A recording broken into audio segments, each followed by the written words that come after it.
Well, hello and welcome to another episode of Thortography on YouTube. So glad that you found the channel in this video. Today I'm broadcasting with this little guy because that's sometimes the way we get things done.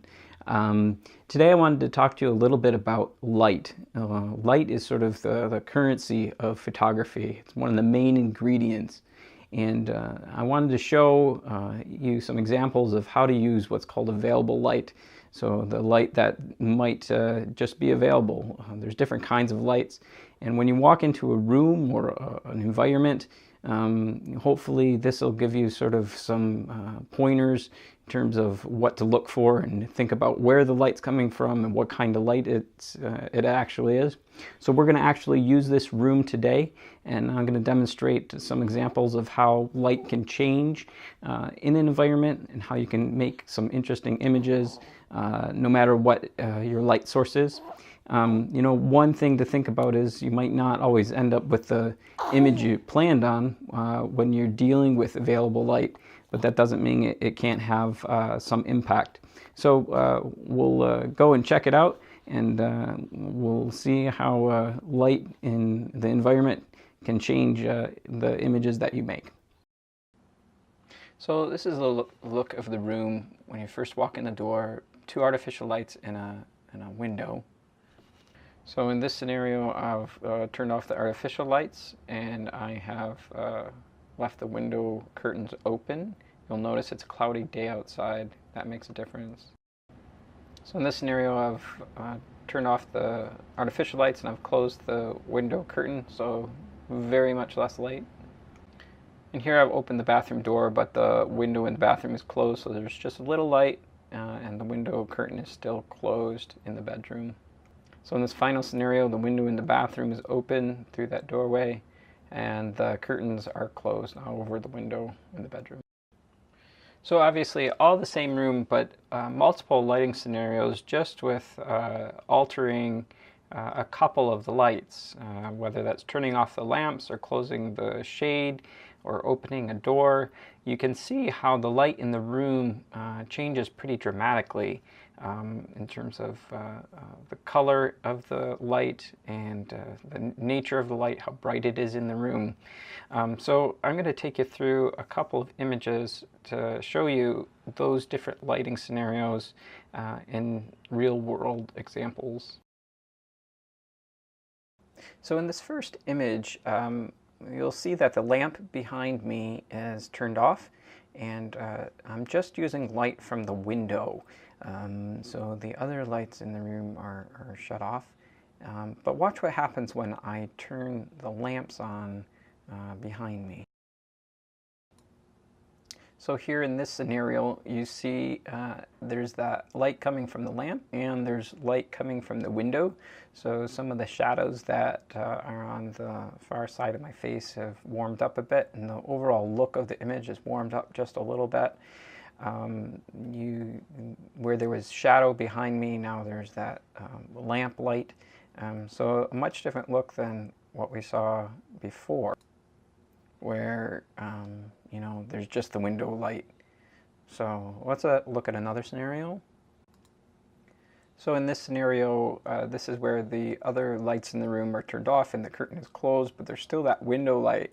So you can see, a much different look than you would get from having bright lights, but you can see the direction and source of the light is that doorway, sort of illuminating my torso and my head there. A different look, but still there's light there, and it's about using what's available. So here's an example of that. Let's look at another scenario, different lighting situation in the room. So here, obviously I'm using that window light again. I've turned off the other artificial lamp lights in the room, closed the bathroom door, so there's not any light there, but there's that nice sort of soft light there. But when I turn on the artificial lights, this is what it looks like. A little bit warmer in the back, but still soft on my front. So,